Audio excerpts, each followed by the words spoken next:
안녕하세요. 사연에 빠지다의 DJ 민영입니다. 오늘 사연자는 성질을 죽이고 사는 게 내 가정을 위하는 일이라 생각하며 살아왔는데 그 생각이 잘못된 생각이었다는 걸 알게 된 일이 있었다는데요. 과연 어떤 사연인지 들어보시겠습니다. 오늘도 두 가지 사연 준비되어 있으니 끝까지 함께 해주시고요. 그럼 오늘의 사연도 함께 만나볼게요. 구독과 좋아요도 잊지 말고 꼭 눌러주세요. 안녕하세요. 저는 30대 남자입니다. 저는 지금까지 살면서 부족한 거라고는 없이 유복하게 자랐어요. 저는 학창시절 내내 주변 친구들에게 부러움을 살 정도로 타고난 금수저였거든요. 하지만 저 나름대로는 알게 모르게 힘든 일이 많았어요. 제가 가장 사랑했던 어머니께서 중학교 때 교통사고로 돌아가시고 나서부터 저는 철저하게 외톨이처럼 살았거든요. 집 밖에서야 친구들과 잘 어울리고 밝은 척 했지만 집 안에서는 항상 혼자였습니다. 어머니가 돌아가셨다는 슬픔은 잠시였고 아버지나 다른 형제들은 금세 본인들의 삶으로 돌아갔어요. 하지만 못난 저는 슬픔에 빠진 채 공부도 하지 않고 방에만 처박혀 울고만 있었습니다. 너 성적이 이게 뭐야? 그래서 의대 근처라도 가겠어?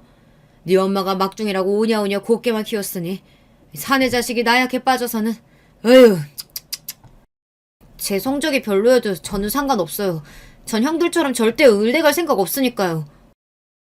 아버지부터 형들 셋까지 모두 다 의사이거나 의대를 다니고 있다 보니 아버지는 저도 당연히 의대에 가야 한다고 하셨습니다. 아버지는 의사가 아니면 자식 취급을 안 하셨어요. 아버지가 병원장이고 형들이 다 의사인데 네가 의대 안 가면 도대체 뭘 하겠다는 거냐? 하는 일도 없이 아버지 돈으로 먹고 놀겠다는 거야? 의사 말고도 할 일이 수두룩한데 먹고 놀기는 왜 먹고 놀아요? 저도 제가 알아서 제 앞가림은 하고 살 테니까 걱정하지 마세요. 지금 생각하면 저도 그때가 사춘기였나 봅니다. 아버지든 형들이든 다들 저에게 하는 소리가 다 듣기 싫고 그냥 세상이 다 싫었어요. 아이고 말은 잘하지. 더 살아봐라. 그렇게 네 멋대로 산다고 인생이 마음대로 사라지나. 나중에 나한테 도와달라고 울고불고 매달리지나 마라. 절대 그런 일 없으니까 아버지도 저한테 신경 끄세요. 저희 아버지는 유명 병원 병원장이시고 형들도 셋 다 의사예요. 형들은 학창시절 내내 전교 1, 2등을 놓친 적이 없는 천재들이었는데도 의대를 가겠다고 재수까지 해서 결국은 다들 의사가 됐습니다. 아버지께서 워낙 엄하고 권위주의적인데도 형들은 아버지 말이라면 반항 한번 하지 않고 그대로 따랐어요. 그러다 보니 우리 집안에서 저만 돌연변이었죠. 저는 중학교 때까지는 그런대로 공부도 하고 친구도 제법 많았는데 어머니께서 돌아가시고 나서는 성적도 반토막이 나고 친구 관계도 엉망이었습니다. 아버지는 그런 저를 한심하게 생각하셨지만 저는 괜찮았어요. 이제 제 곁에 어머니도 없으니 이 세상에서 저는 혼자라고 생각했거든요. 제가 매일 방에 처박혀 아무것도 안 하고 있으니 아버지는 저를 가만히 두고만 볼 수 없었는지 과외 선생님까지 붙여서 어떻게든 공부를 시키려고 했어요. 그래도 제 성적은 그대로였고 변하는 게 없으니 아버지는 불안해하셨습니다. 아들 넷을 모두 다 의사로 만들어야 본인이 계획한 대로 되는 건데 그 계획을 제가 자꾸 방해하니 성에 차지 않으시는 거죠. 아버지는 저를 의대에 보낼 수만 있다면 뭐든지 하겠다고 하셨습니다. 그러면서 형들에게 했던 대로 저에게 조건을 걸었습니다. 의대만 가면 아버지가 차도 뽑아주고 네가 가고 싶다는 유럽 연행여행도 보내줄게. 제발 의대만 가. 의대가 무슨 옆집도 아니고 아버지가 가라고 하면 내가 무조건 가야 돼? 형 셋이나 의대 보냈으면 됐지. 욕심 좀 그만 부리세요. 아버지는 좋게 좋게 어르기도 하고 강압적으로 외출 금지에 핸드폰도 뺏어보고 갖은 방법을 다 쓰셨지만 저는 형들과는 달랐습니다. 저에게는 통하지 않았어요. 아버지나 형들은 본인들이 나온 대학이나 의사라는 직업에 대해 자부심을 느끼는 것 같았지만 제가 보기엔 그렇지 않았습니다. 어머니가 교통사고를 당해 곧장 구급차를 타고 아버지 병원 응급실에 도착했지만 어머니는 수술을 받으시던 중 돌아가셨어요. 집안에 의사가 넷이나 있으면 뭐래요. 어머니는 살리지 못해서 제 곁에 없는걸요. 저는 대충 성적에 맞춰서 대학도 가고 취직도 되는 대로 중소기업에 들어갔습니다. 아버지나 형들은 저를 볼 때마다 한심하다는 듯 바라보았어요. 알아서 하겠다고 들어간 회사가 그깟 이름도 없는 회사냐? 에휴, 그것도 직장이라고. 아버지라는 사람은 자식을 대놓고 무시하는데 형제들이라고 다르겠어요. 형들도 저만 보면 못 잡아먹어 안달이었습니다. 그런 회사는 연봉이 얼마나 되냐? 아니다. 뭐 연봉이라고 할 필요도 없이 그냥 최저임금인가. 작은형, 기죽게 왜 그래? 그래도 이름도 없는 지잡대 나와서 취직까지 했으면 얘 수준에 열심히 한 거지. 맞아. 나 최저임금 받으면서 일하고 있고 내 주제에 취직이라도 해서 다행이다 싶어. 역시 의사라 그런가? 형들은 모르는 게 없네. 참 똑똑해. 어릴 때도 형들은 자기들끼리 어울려 놀았어요. 어머니께서 막내인 저만 끼고 논다고 형들이 질투를 했거든요. 그런 형들 사이에서 자라다 보니 저는 웬만해서는 형들이 하는 말에 타격감이 없었어요. 그래봤자 공부만 하던 애들이라 붙어봐야 제가 이기거든요. 형이고 아버지고 그러면 그럴수록 저는 더 가족들에게 거리를 두고 지냈습니다. 가끔은 저도 제가 한심하다고 느껴질 때가 있었습니다. 이렇게 아무 생각도 없이 꿈도 없이 하루하루 숨만 쉬듯 버티듯 사는 게 맞나 싶어서요. 그러던 중에 저에게도 제 편이 생겼습니다. 아내를 만났어요. 아내는 제가 살면서 만난 사람 중 제일 착한 사람이에요. 제가 다니던 직장에서 동료로 처음 만났는데 회사에서도 선배든 후배든 동료든 누구에게나 친절하고 다정했어요. 아내와 함께 다니던 회사에 장애인 직원이 한 명 있었는데요. 그 직원이 농인이었는데 언제부턴가 아내가 그 직원이랑 수어로 대화하더라고요. 알고 보니 그 노인 직원과 함께하는 업무가 많았던 아내는 그 직원을 위해 따로 수어를 배우고 있었더라고요. 단순히 수어에 관심이 있어서 배운 걸 수도 있지만 저는 그런 아내가 천사처럼 보였습니다. 저는 아내에게 반해서 반년을 짝사랑하다 어렵게 고백을 했습니다. 아내는 제 고백을 받아줬어요. 아직도 저는 그때가 꿈만 같아요. 아내도 저에게 마음이 있다는 게 믿을 수 없이 기뻤거든요. 아내와 저는 사내 연애를 1년 정도 하다가 결혼하기로 했습니다. 하지만 행복도 잠시 아버지께서 저와 아내의 결혼을 반대했어요. 예상은 하고 있었지만 그래도 막상 아버지께서 아내를 바로 앞에 두고도 결혼은 안 된다고 단호하게 하시니 저로서는 화가 나더군요. 학벌 직업 뭐 하나 내세울 게 없으면 집안이라도 좋아야지. 이거 뭐 볼 거라고는 어린 나이 말고 아무것도 없으니 결혼은 무슨 결혼이야? 대충 연애나 하다가 헤어져. 아버지, 아무리 제가 미워도 저랑 결혼하겠다고 인사드리러 온 여자한테 그렇게 무례하게 하셔야겠어요? 준영씨 그만해. 아버지 앞에서 그렇게 소리를 지르면 어떡해. 아버님이 보시기에 제가 부족해 보일 수 있지만 그래도 저 준영씨 많이 좋아해요. 결혼해서 잘 사는 모습 보여드릴 테니까 예쁘게 좀 봐주세요. 아내는 대단한 게 아버지처럼 무례하고 몰상식한 사람 앞에서도 밝게 웃으며 예쁘게 봐달라고 했어요. 저는 아내에게 미안해 그만하라고 어차피 허락 같은 거 받을 생각으로 온 거 아니라고 하고는 아내를 데리고 나왔습니다. 이미 제가 아내와 결혼하기로 마음먹은 이상 아버지께서 반대하셔도 할 생각이었거든요. 너는 도대체 언제 철들려고 그러냐? 형들 보면서 뭐 느끼는 거 없어? 형들 봐라. 을대 나와서 을사하니까 저절로 을사한 애가 따라오잖아. 에이, 근데 너는 내가 속상해서 원. 암튼 네가 아무리 한심한 놈이라도 의뢰병원장 아들인 건 사실이니까 그 여자하고는 헤어지고 주말부터 당장 선이나 보고 장가가라. 그 이후에도 아버지는 저를 찾아와서까지 말도 안 되는 소리를 하셨습니다. 아내와 당장 헤어지고 본인이 정해준 여자와 선을 봐서 결혼하라고 했어요.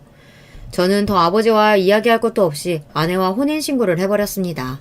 아내는 그래도 아버지께 허락을 받아야 한다고 했지만 저는 그러고 싶지 않았어요. 제가 30년을 넘게 봐온 아버지는 한 번 아니라고 하면 절대 고집을 꺾지 않아요. 괜히 아버지 허락받겠다고 기다리다가는 평생 아내와 결혼 못할 게 뻔합니다. 저희는 잔인 장모님께 허락을 구하고 당시에 제가 혼자 살던 원룸 월세집에서 살림을 시작했습니다. 저는 아내만 있으면 세상을 모두 다 얻은 것 같았는데 아내는 아니었어요. 아내는 매일 저만 보면 미안하다고 했습니다. 본인 때문에 제가 아버지와 등을 지고 사는 것 같아 미안하다고요. 저는 아니라고 원래부터 아버지와 형제들은 남처럼 살았다고 그렇게 이야기를 해도 아내는 이 모든 상황이 자기 때문이라고 생각했어요. 아내와 혼인신고를 하고 1년 동안 본가에는 가지 않았어요. 아버지도 저에게 실망해서 다시는 보지 말고 살자고 거의 을절한 상태였거든요. 아내는 명절만 다가오면 얼굴이 어두워져서 속상해했어요. 아내의 그런 모습을 보면 저도 미안했습니다. 우리 집이 아니라 다른 보통의 시댁이었다면 아내는 굉장히 사랑받는 며느리가 됐을 거예요. 아내처럼 착하고 마음씨가 고운 사람을 못 알아본 아버지가 원망스러웠습니다. 그러던 중 일이 있었어요. 요양원에 계시던 외할머니께서 돌아가셨습니다. 어머니가 돌아가시고 저를 돌봐주셨던 외할머니께서 돌아가셨다는데 제가 빠질 수는 없으니 고민 끝에 아내와 함께 장례식장에 갔습니다. 그곳에서 1년 만에 아버지와 형제들을 만난 거예요. 아버지는 저와 아내를 보고도 아는 체를 안 했는데 마침 저를 발견한 막내 형이 다가오더라고요. 아예 을들하고 살 것처럼 나가더니만 그래도 할머니 돌아가셨다고 하니까 오긴 왔구나. 나한테 엄마나 다름없는 외할머니가 돌아가셨는데 당연하지. 그때였습니다. 막내 형 옆에 있던 푼스 같은 형수들이 불쑥 다가와서는 자기들끼리 궁시렁거렸어요. 어머, 그럼 이쪽이 막내 동서? 반가워요. 나 서방님 막내 형수예요. 동서, 아버님도 계신데 말 조심해야지. 막내 동서는 무슨 막내 동서야. 식도 안 올렸는데. 형수들은 여전했습니다. 형들하고 도플갱어처럼 똑같이 천생연분이더니만 여전히 재수가 없더라고요. 처음 뵙겠습니다. 오수연이라고 합니다. 그때 아내가 허리를 푹 숙이더니 차분하게 인사를 건넸어요. 역시 아내는 저보다 그릇이 큰 사람이었어요. 저라면 인사고 뭐고 그 자리에 오고 싶지도 않았을 텐데 본인도 할머님께 인사드리고 싶다고 따라왔어요. 그때였어요. 자리에 앉아 내내 저를 노려보고 계시던 아버지께서 버럭 소리를 질렀습니다. 다들 장례식장 입구 막고 서서 뭐하는 거야? 어른을 봤으면 인사부터 해야지. 다들 이리 와서 앉아. 아버지의 호통에 사실 저도 좀 놀랐어요. 저를 보면 당연히 모르는 척 하실 줄 알았는데 저와 아내에게도 자리에 와서 앉으라고 했습니다. 그런데 알고 보니 아버지께서 저와 아내를 부르신 이유가 있었더라고요. 외할머니께서 돌아가시면서 아버지께 부탁을 하셨대요. 우리 막내 손주, 자네가 성에 안차 하는 건 아는데 그래도 엄마 두고 먼저 떠난 우리 딸내미 생각해서라도 좀 봐줘. 그래도 우리 막내 손주가 먼저 간 우리 딸 제일 많이 닮았잖아. 외할머니는 어릴 때부터 제일 겁도 많고 마음이 여린 저를 볼 때마다 아들 넷 중에 제가 제일 어머니를 닮았다고 하셨어요. 어머니가 돌아가시고 나서도 그런 제가 안쓰러워 매일 품에 안고 재워주셨습니다. 그런 외할머니의 유언이니 아버지도 안 들어주실 수 없었던 거죠. 사람들 보는 눈도 있는데 내 자식이 식도 안 흘리고 월세 산다는 게 말이 돼? 빠른 시일 내에 결혼식 날짜 잡고 집도 알아봐라. 아버지는 제 눈도 마주치지 않고 무뚝뚝하게 말씀하셨지만 저와 아내를 받아주셨습니다. 결혼식도 하고 집도 구해줄 테니 이사하라고 하셨어요. 저는 처음으로 아버지에게 감사하다는 말을 했습니다. 아버지도 순순히 감사하다고 하는 제 말에 놀라신 것 같았지만 저는 진심이었어요. 저도 이제 예전의 제가 아닙니다. 자존심이고 뭐고 아내도 생겼고 앞으로도 아이도 생길 텐데 내 가정을 위해서라면 아버지가 주시는 도움은 다 받고 싶었어요.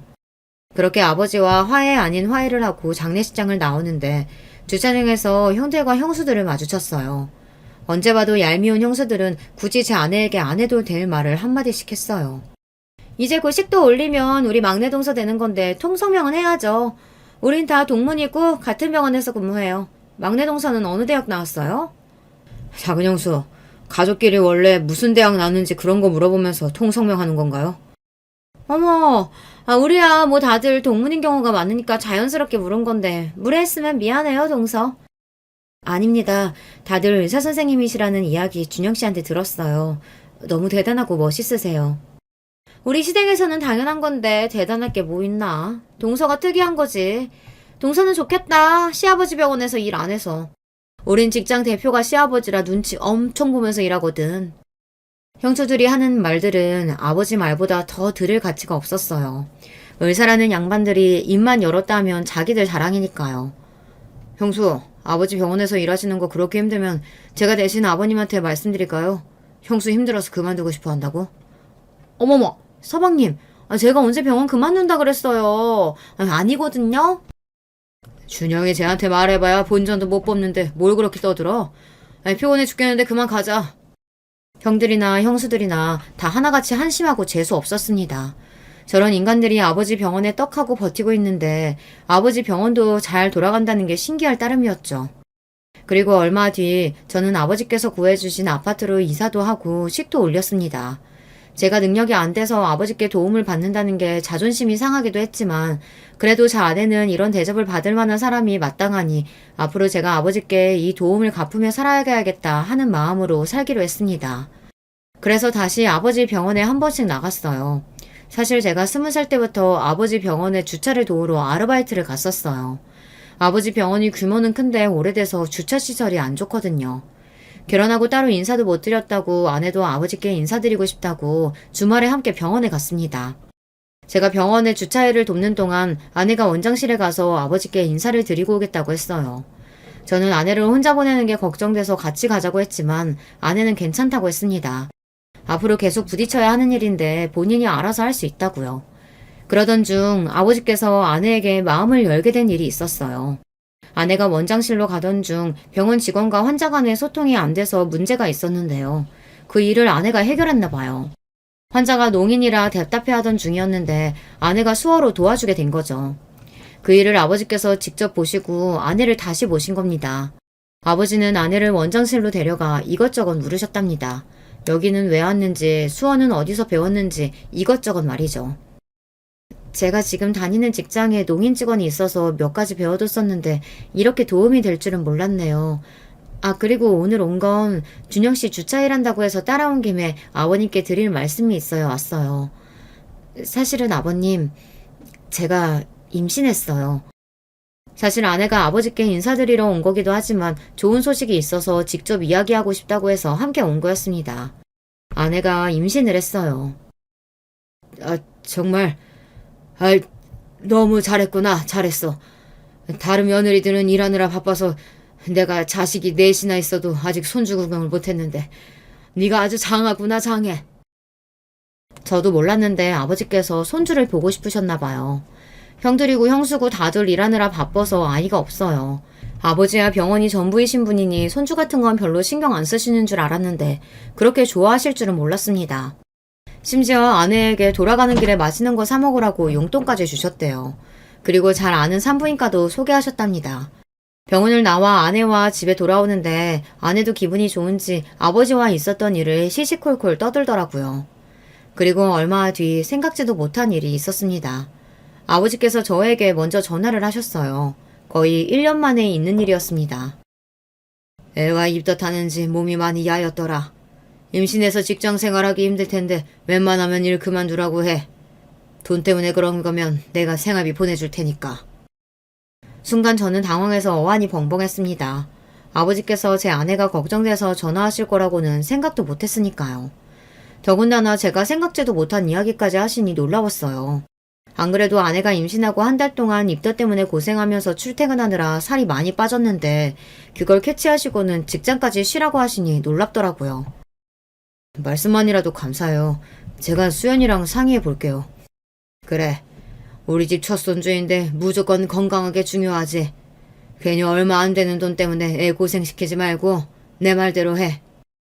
항상 학벌, 직업만 중요하다고 하시던 아버지 입에서 건강이 제일 중요하지 하는 말씀을 하시는데 하마터면 웃음이 터질 뻔했습니다. 그제야 알게 된 사실인데 아버지도 할아버지는 할아버지가 되셨나 보더라고요. 그러던 어느 날이었습니다. 어머니 제삿날이라 본가의 가족들이 모두 다 모였어요. 아내가 임신하고 형들과 형수를 처음 보는 자리였는데 다들 축하한다는 말을 안 하더라고요. 저는 괜히 기분이 상해서 먼저 한마디 했습니다. 다들 아직 못 들었나 봐. 우리 수연이 임신했어. 내가 형들보다 제일 먼저 아빠가 되는 거지. 제가 살면서 형들보다 잘하는 거라고는 싸우는 거밖에 없었는데 아내 덕분에 제가 제일 먼저 아빠가 된다고 생각하니 저도 모르게 어깨에 힘이 잔뜩 들어가서 턱을 바짝 올렸습니다. 그러자 형들이 다들 피식 웃으며 축하한다고 하더라고요. 와, 우리 코찔찔이 막내가 애 아빠가 된다고? 말도 안 돼. 너 애 만드는 방법도 알았냐? 뭐래. 형은 내일 모레면 마흔인데 어쩌려고 그래. 지금 낳아도 애가 대학 가면 환갑이네. 그래도 아들이 넷이나 있는데 이러다 우리 집 대 끊기는 거 아닌가 했는데 막내 네가 처음으로 큰일 했다. 당연하지. 내가 형들이 못하는 걸 해냈잖아. 근데 어떡하냐. 병원이라면 끔찍하신 아버지 손주 없어서 누구한테 병원 물려주냐 걱정했었는데 이제 네 자식 의사시키겠다고 괴롭히게 생겼다. 우리 아기가 병원을 왜 물려받아. 우리 아기는 뭐든지 자기가 하고 싶은 거 하라고 할 거야. 얼마만인지 모르겠습니다. 형들과 어릴 때처럼 농담하고 장난을 치는 게 말이죠. 이게 다 아내 덕분입니다. 아버지와도 가까워지고 형들과도 전보다 자연스러워진 게 다 제가 결혼하고 나서부터니까요. 그런데 이런 상황을 질투하는 사람들이 있었어요. 바로 형수들입니다. 제사를 지내는 내내 아버지께서 아내는 무거운 거 들지 말라고 들어가서 자꾸 쉬라고 하시니까 그게 또 보기 싫었는지 은근슬쩍 아내를 괴롭히더라고요. 병원에서도 간호사들이 임신만 하면 아주 엉덩이가 무거워져서 일도 제대로 안 해. 이럴 거면 일 그만두고 집구석에나 애나 볼 일이지. 돈 벌겠다고 기어 나와서 왜 일을 안 하는지 모르겠다니까. 임신했을 때만 그래요? 애 낳아봐요. 매일 애 학교에 일 있다, 애 아프다, 스케줄 엉망이라니까. 동서는 그러지 마. 본인 임신했다고 일하는데 지장 주는 거 그거 완전 민폐야. 안 그래도 다음 달까지만 하고 일 그만두라고 하려고요. 아버지께서 생활비 주신다고 힘들게 일하지 말라고 하셔서요. 사실 아내는 아버지께 생활비를 받는 건 아닌 것 같다고 그냥 육아휴직을 좀 일찍 쓰겠다고 했지만 형수들 하는 꼬라지가 재수없어서 그냥 내질러 버렸습니다. 그러자 역시나 형수들은 눈이 동그래졌어요. 서방님 정말이에요? 아니 애 가진 게 뭐라고 아버님은 생활비까지 주신대요? 그러게요. 저도 그냥 일 때려치우고 임신이나 할까봐요. 형수들은 괜히 자기들끼리 흥분해서 임신을 한 해 만에 떠들었습니다. 글쎄요. 형수들은 이제 노산이라 가능할지 모르겠네요. 아내가 그만하라고 옆에서 눈치를 주는 바람에 거기까지만 했지만 저는 생각 같아서는 더 한 말도 하고 싶었습니다. 제 형수들이지만 정말 얄미워요. 아내는 안 그래도 형수들이 본인을 마음에 들어하지 않는데 제가 자꾸 아내 편만 들어서 형수들과 가까워지기 더 힘들다고 했어요. 저는 형수들과 친해질 필요 없다고 했지만 아내 생각은 달랐습니다. 저를 위해서라도 식구들과 다 잘 지내고 싶다고 했어요.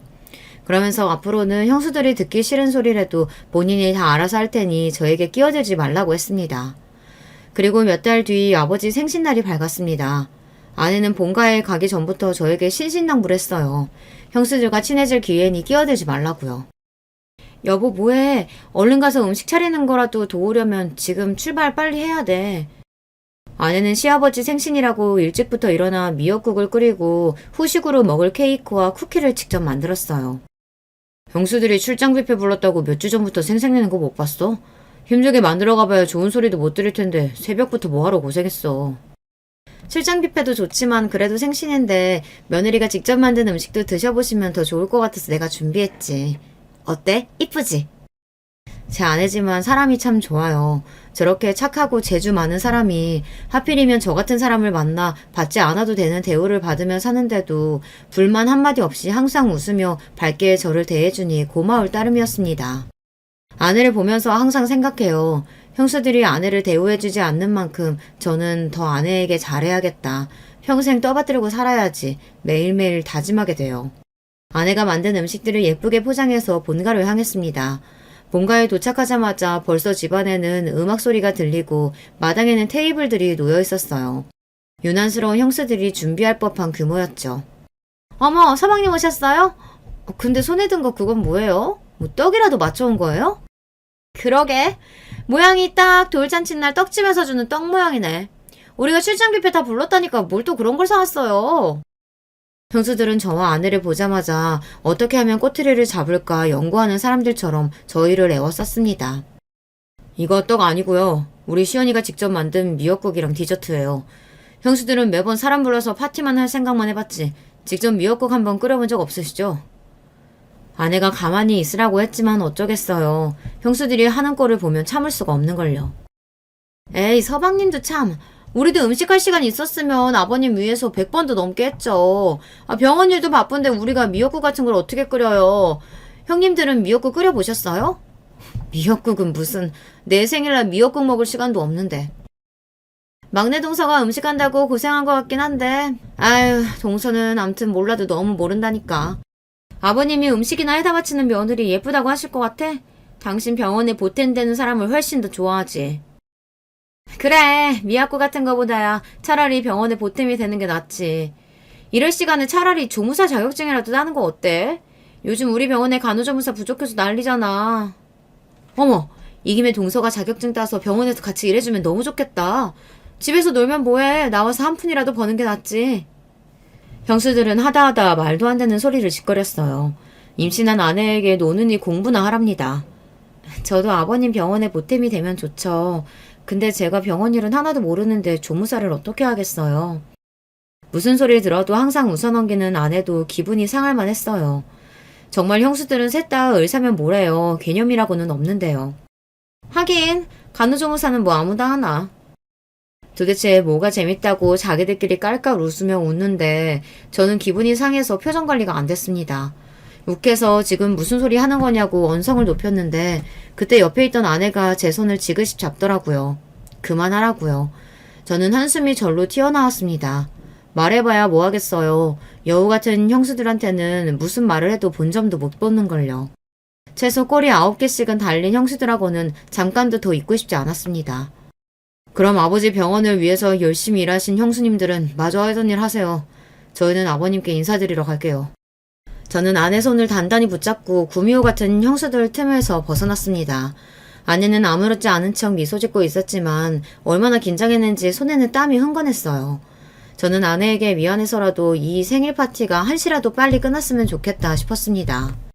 그런데 그 정도는 애교였어요. 생일 파티가 시작되고 나니 형수들은 대놓고 제 아내를 무시하기 시작했습니다. 아무리 생일이라도 그렇지 가족들끼리 모이는 자리에 병원 직원들도 초대해서 집안의 가족들보다 아버지 병원 직원들이 훨씬 더 많았어요. 그러다 보니 저와 아내는 낄 자리가 없었습니다. 아내는 자리에 멍하니 앉아있는 게 민망했는지 주방으로 들어가 일하시는 분들 일손을 도왔어요. 제가 하지 말라고 해도 가만히 앉아있는 게 더 힘들다고 하더라고요. 그럼 자기가 해온 미역국이랑 쿠키 아버지께 가져다 드리자. 인사도 못 드렸는데 저렇게 그냥 두면 아버지가 자기가 해온 것도 모를 거야. 일찍 도착해서 아버지께 인사를 드리려고 몇 번이나 방에 갔는데도 아버지께서 방에 안 계셨어요. 병원 직원들이 워낙 많다 보니 아버지께 따로 인사드릴 시간조차 없었습니다. 저는 아버지의 생신을 축하드리는 것보다 아내가 해온 미역국과 디저트를 아버지에게 맛보게 해드리고 싶었어요. 그래서 따로 준비해서 저와 아내가 들고 아버지가 계신 테이블로 갔습니다. 그런데 그때였어요. 저와 아내가 쟁반을 들고 있으니 출장 뷔페 직원인 줄 알았는지 병원 교수님 한 분이 아내에게 물은 어디 있냐고 물은 거예요. 저는 순간 기분이 상했지만 애써 표정을 가다듬고 그 손님에게 인사를 드린 뒤 이 원장님 막내 며느리라고 인사를 시켰습니다. 안녕하세요 교수님, 오랜만에 뵙겠습니다. 이쪽은 제 안사람이에요. 이 원장님 막내 며느리요. 어머머, 원장님 막내 아들이었구나. 오랜만에 봐서 못 알아봤어요. 어머, 죄송해요. 음식을 들고 계시길래 당연히 출장 뷔페 직원인 줄 알았어요. 이건 제 안사람이 아버지 생신이라 직접 만들어 온 음식들이라 저희가 가지고 온 거예요. 교수님도 쿠키 좀 드셔보시겠어요? 어머, 너무 맛있다. 솜씨가 너무 좋네요. 요즘 세상에 이런 며느리가 어딨어요. 우리 이 원장님 너무 좋으시겠다. 화기애애한 분위기 속에 이야기를 나누고 있는데 그때였어요. 언제 나타났는지 형수들이 갑자기 나타나 끼어들었습니다. 어머, 김 교수님 와주셔서 감사해요. 막내 동서랑 벌써 인사하셨나봐요. 우리 막내 동서가 이렇게 사람이 참 소박해요. 제가 봐도 직원인 줄 알았을 거예요. 동서, 그래도 시아버지 생신인데 좀 신경 좀 쓰고 오지 그랬어. 그러게, 여기다가 아침마만 매면 딱 출장 뷔페 직원이네. 형수들은 또 시작이었습니다.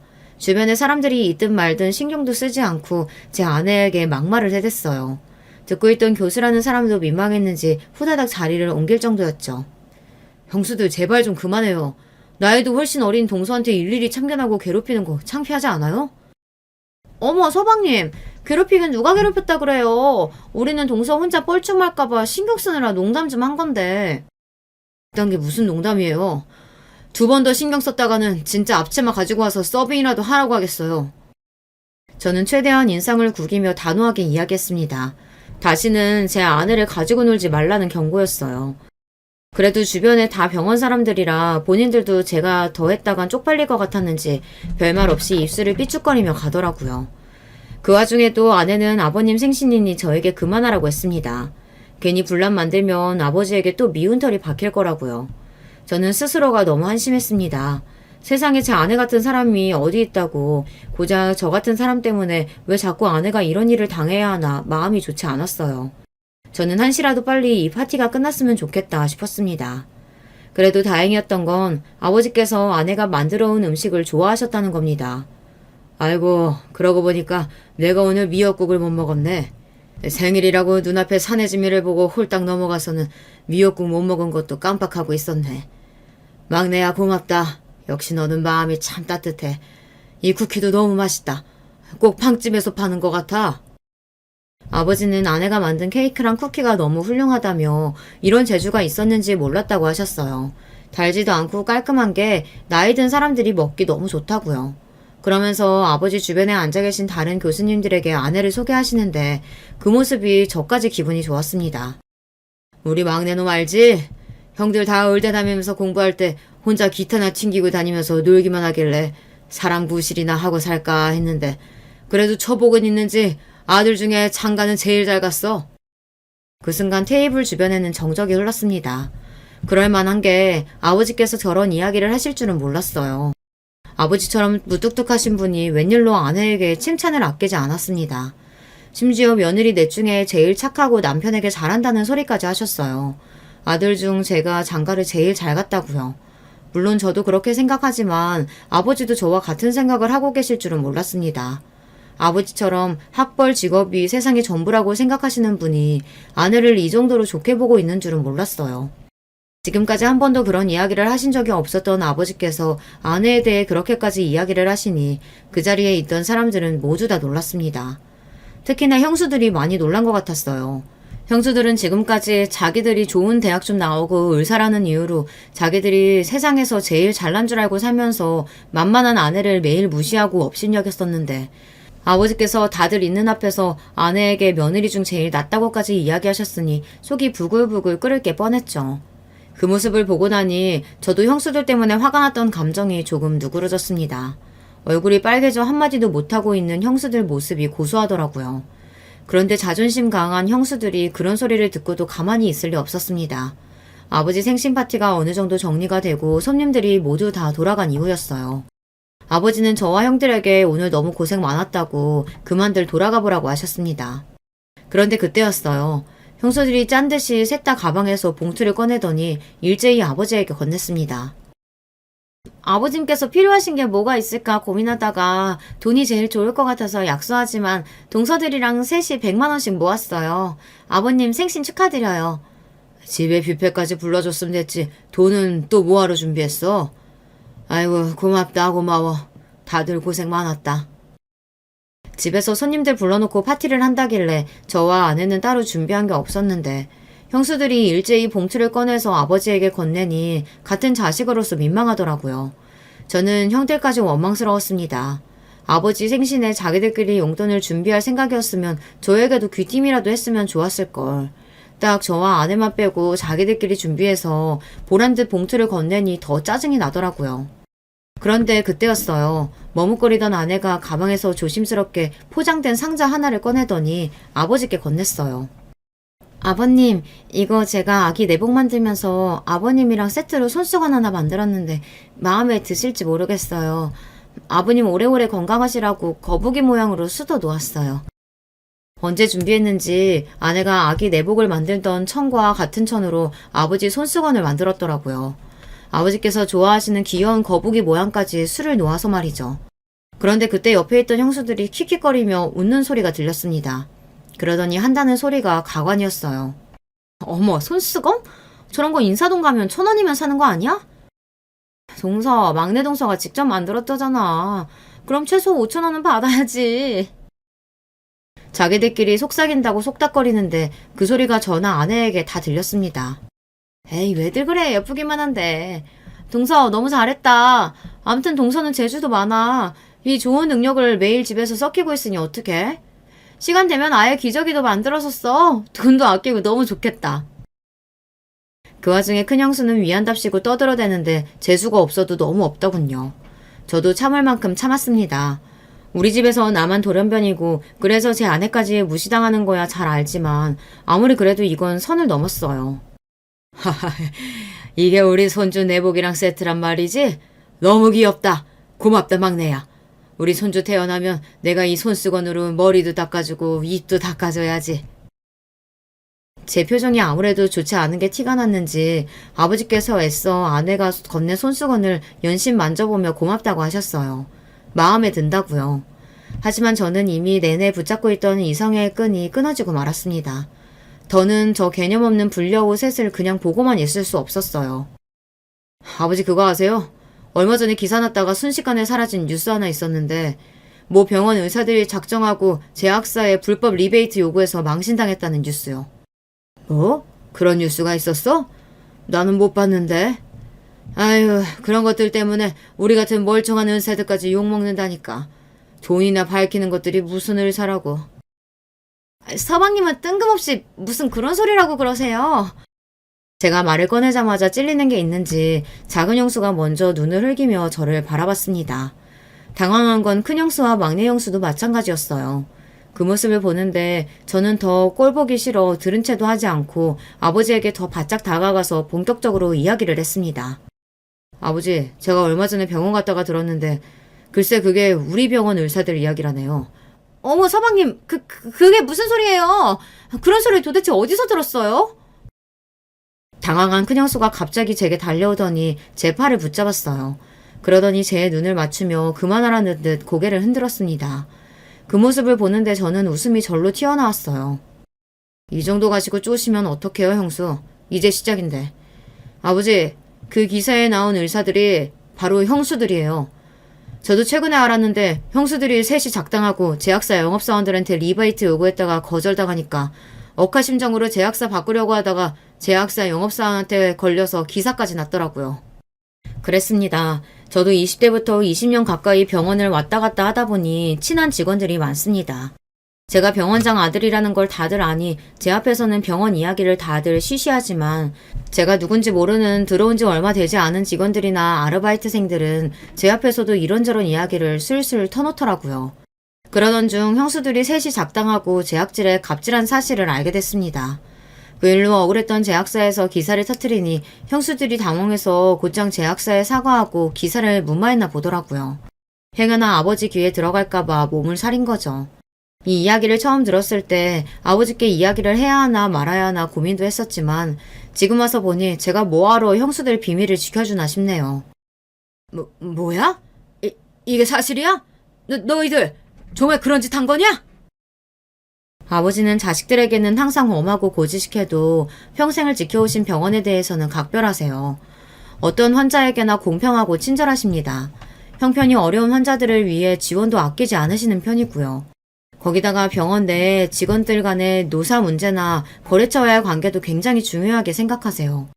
당신의 병원과 연관된 모든 사람은 다 가족이라고 생각하시는 분인데 며느리들이 작당하고 거래처에 돈을 요구했으니 이건 절대 좋게 넘어갈 문제가 아니었죠. 아버님, 그게 어떻게 된 거냐면요. 사실 저는 모르는 일이었는데 작은 동선 말이 다른 병원 의사들은 다들 그렇게 한다고 해서 저도 모르게 죄송해요. 제가 윗사람으로서 동서를 말렸어야 했는데. 형님, 지금 무슨 말씀하시는 거예요? 리베이트 이야기 처음 꺼낸 건 형님이시잖아요. 맞아요, 형님. 큰형님이 다 책임지겠다고 하셔놓고 이제 와서 이러시면 어떡해요? 가관도 이런 과관이 없었습니다. 형수들은 서로에게 죄를 미루느나 여념이 없었어요. 당신 미쳤어? 도대체 무슨 짓을 하고 다니는 거야? 그치, 우리 자기가 그랬을 리 없지. 이런 일이야 당연히 큰 형수가 주도했겠지. 야, 너 말 다 했어? 네 형수가 하긴 뭐래. 당신 정확히 말해. 리베이트의 리자라도 당신이 먼저 꺼낸 적 있어 없어? 형들까지 나서서 형수들을 나무랐습니다. 형들도 뻔하죠. 본인 아내들의 실수가 본인들에게까지 피해로 돌아올까봐 발을 빼는 거예요. 막장도 이런 막장이 없었습니다. 좋은 대학 나와 의사라고 매일 내 앞에서 뻐기고 제 아내를 무시해대더니만 하는 짓은 본인들이 더 볼품 없었습니다. 다들 조용히 못해. 너희가 아무리 내 며느리들이라고 해도 이 일은 그냥 못 넘어가니까 그런 줄 알아라. 인사팀이랑 법무팀에 얘기해서 조치할 취할 테니까 그런 줄 알고 다들 자숙하고 있어. 아버님 아니에요. 저희 말만 꺼낸 거지 리베이트 받은 거 하나도 없어요. 진짜라니까요. 제약사에서 안 줬으니까 너희들이 못 받은 거지. 그게 안 받은 거야? 이런 못된 것들. 환자들을 가지고 돈놀이를 해? 내가 너희들 가만둘 줄 아냐? 아버님 잘못했어요. 저희가 너무 뭘 모르고 한 일이니까 한 번만 봐주시면 다시는 이런 일 없을 거예요. 아주 시아버지 생일날 잘한다 잘해. 그만 입들 다물고 다 꺼져. 꼴도 보기 싫다. 아버지는 며느리들이고 아들들이고 다 보기 싫으니 썩 꺼지라고 호통을 치셨습니다. 그쯤 되니 저도 아버지에게 죄송했어요. 생신인데 제가 또 괜한 분란을 만들었나 싶어서요. 아버지 죄송해요. 아버지 생신날 이런 이야기 하는 게 아니었는데 형수들 하는 짓이 너무 얄미워서. 됐어. 너 아니었으면 이 중요한 일을 모르고 넘어갈 뻔했다. 그리고 생일이야. 우리 막내 며느리가 미역국도 끓여와서 먹고 이렇게 귀여운 선물도 받았으니 나야 고맙지 뭐. 아버지께서 화를 내실 줄 알았는데 오히려 저와 아내에게 고맙다고 하셨어요. 저희 아니었으면 이번 생일을 더 망칠 뻔했다고요. 얼마 뒤 아버지께서 가족들을 모두 다 집으로 소집했습니다. 할 말이 있으니 다들 모이라고요. 아버지 생신 파티 이후 병원에는 한바탕 소독이 있었대요. 아버지께서 의사들을 대대로 감사해서 혹여나 지금까지 리베이트 문제가 있었는지 조사하라고 지시했답니다. 며칠 동안 병원이 시끌시끌했다네요. 그리고 아버지께서 직접 형수들이 갑질을 한 제약사에 찾아가 사과까지 하셨답니다. 몇십 년 동안 거래를 해온 거래처인데 당신이 며느리들 교육을 잘못시켜서 서로의 믿음에 스크래치가 생겼다며 다시는 이런 일 없을 거라고요. 그 일이 의사들 사이에서 소문이 나고 형수들이랑 형들이 동료들 사이에서 망신을 당했다네요. 형들은 대학 때부터 의사 집안의 병원장 아들이라고 무지하게 뻐기면서 다녔는데 아내들 때문에 그런 일이 있었으니 당분간은 쪽팔려서 동창회도 못 나갈 거예요. 그뿐만이 아닙니다. 더 대박은 아버지께서 형수들을 잘라버렸다는 거예요.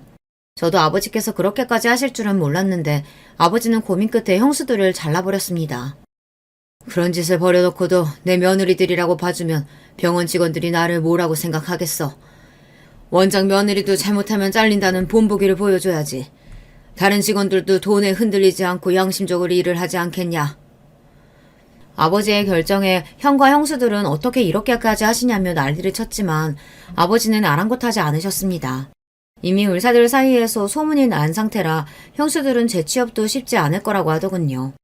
형수들은 결국 친정에 손을 벌려 개인 병원을 개업하려고 하는 것 같은데 이미 그 바닥에 소문이 다 난 상태라 그마저도 쉽지 않은지 형수들은 저를 만날 때마다 이게 다 저 때문이라고 눈을 흘기더군요.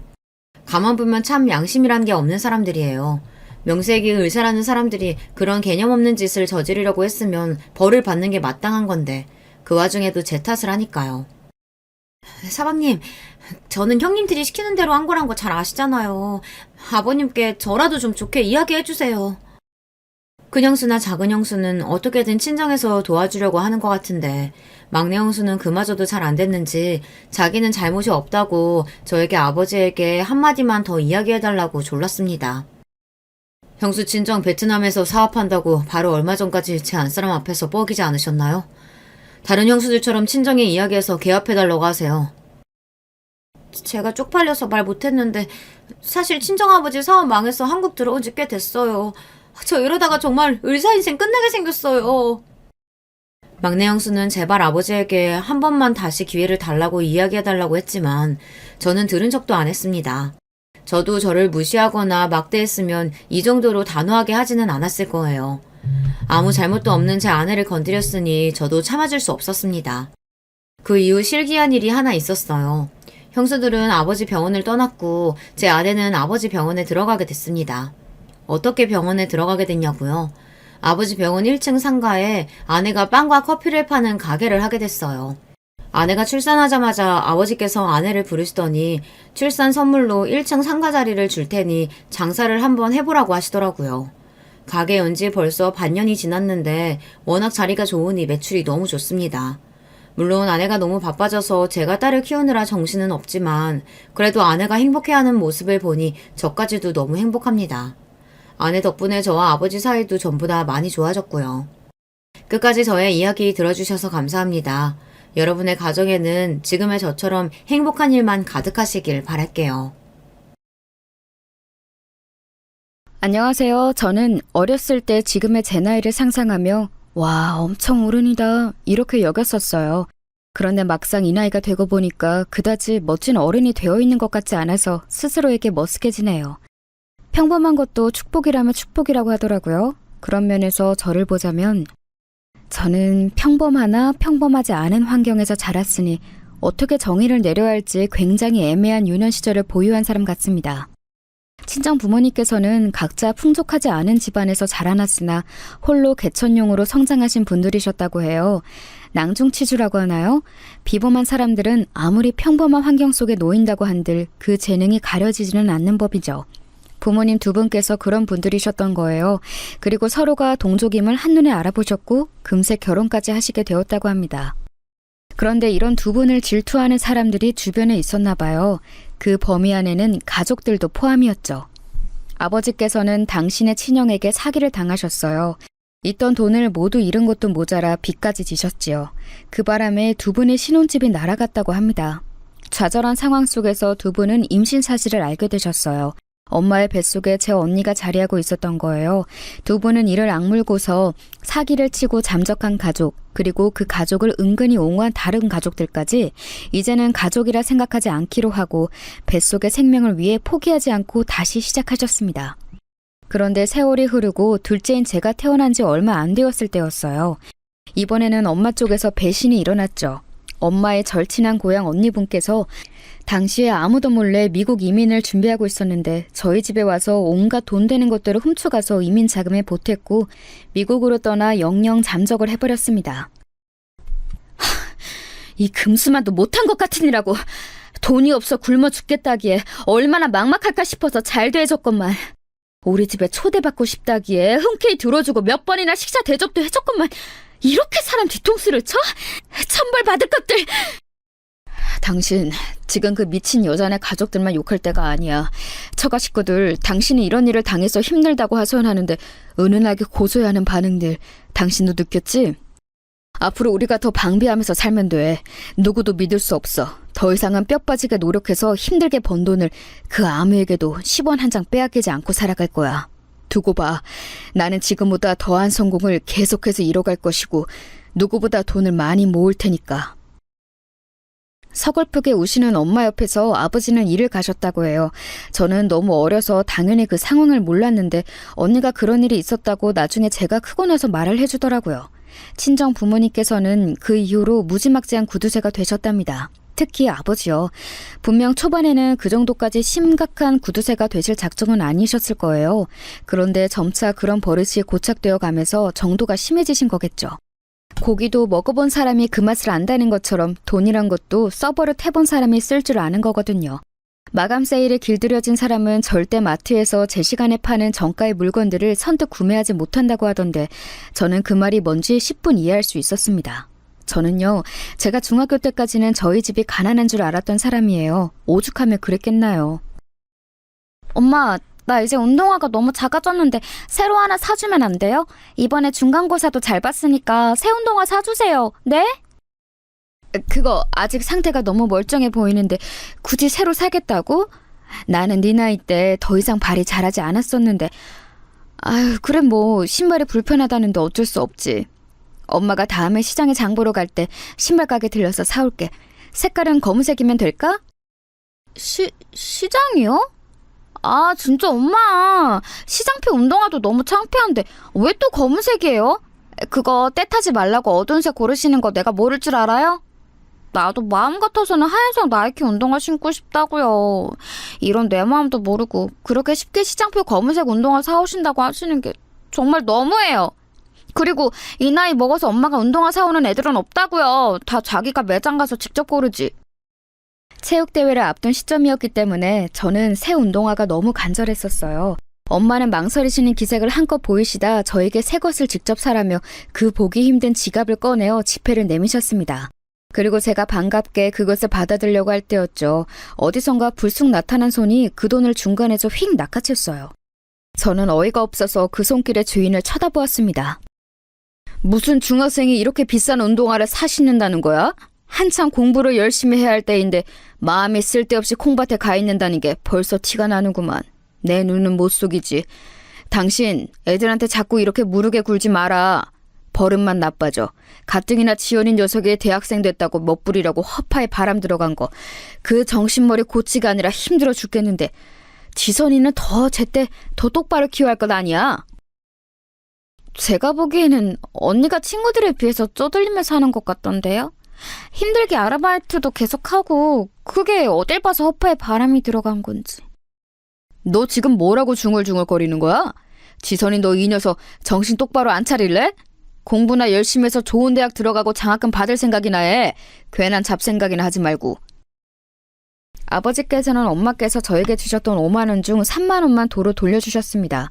그걸로 신발도 사고 학용품도 사고 다 하라고 하셨어요. 눈물이 찔끔 나더라고요. 아버지께서 그렇게 나오실 때에는 엄마께서 군말 않고 가만히 계신다는 걸 저는 알고 있었기에 저도 힘없이 수긍할 수밖에 없었죠. 원망스러웠고 서러웠지만 그래도 속으로 어쩔 수 없으니까 라는 생각을 가지고 있었어요. 왜냐고요? 저희 집이 잘못 사는 줄 알았으니까요. 형편이 받쳐주지 못하기 때문에 부모님께서 허리띠를 졸라매실 수밖에 없다고 당연히 그렇게 여겼습니다. 집 있고 차 있어도 어렵게 살 수 있는 게 세상 사는 것이구나. 학교 친구들을 보면 우리 집보다 훨씬 더 좁고 안 좋은 집에 사는 애들도 나보다 매점에서 돈을 더 많이 쓰던데. 집에 차가 없다는 친구도 반에서 한 명 있는데 걔도 나보다 좋은 신발을 신고 다니잖아. 세상의 법칙이란 이해하기 힘들다. 내가 어른이 되면 자연스럽게 이해할 수 있게 되는 걸까? 그런데 제가 어른이 되기 전에 그 비밀을 알아버렸어요. 제가 대학 입시 때문에 너무 스트레스를 받아서 어느 날 언니에게 상담을 청했을 때였습니다. 명문대학을 목표로 잡고 있는 것도 저에게는 압박으로 다가왔는데 거기에다가 장학금까지 노려하니까 더욱 숨이 막힌다는 얘기를 제가 꺼냈었죠. 저희 집에는 4년 내내 그 비싼 학비를 감당할 경제력이 없을 거라고 여겼으니까요. 그런데 언니가 진짜 기가 막히고 코가 막힌다는 표정을 지으면서 저한테 이런 말을 하는 게 아니겠어요? 야, 지선아, 너 지금 진심으로 하는 소리야? 너 진짜로 몰라서 이런 말 하는 거 맞지? 우리 집 가난하지 않아. 오히려 웬만한 집들보다 돈 많아. 그런데 쓸 돈이 없어서 그게 문제일 뿐이야. 뭐? 우리 집이 돈이 없는 게 아니었어? 그런데 쓸 돈이 없다니 그건 무슨 말이야? 나 지금 되게 혼란스러워. 아휴, 우리 집에는 돈을 버는 능력은 있지만 그걸 쓸 생각은 없다는 뜻이야. 우리 부모님이 얼마나 지독한 구두쇠인지 너는 평생을 봐봤으니까 잘 알겠지? 모으는 것에만 혈안이 되신 분들이고 쓰는 것에는 엄청나게 인색하시니까 네가 그걸 바꿔놓을 수는 없을 거야. 그냥 순응해. 그날 언니는 몰랐을 거예요. 제가 얼마나 큰 충격을 받았는지 말입니다. 지금 생각해보면 저는 약간 눈치도 없고 어리숙하고 순진한 편이었던 것 같아요. 그러니 부모님께서 돈 없다, 먹고 죽을래도 없다 이런 말씀을 습관적으로 하시는 걸 들으면서 아, 그렇구나 하고 말았겠죠. 멀쩡한 아파트에 살고 있는 것 자체가 사실은 가난한 것과는 거리가 먼 것이었는데 말입니다.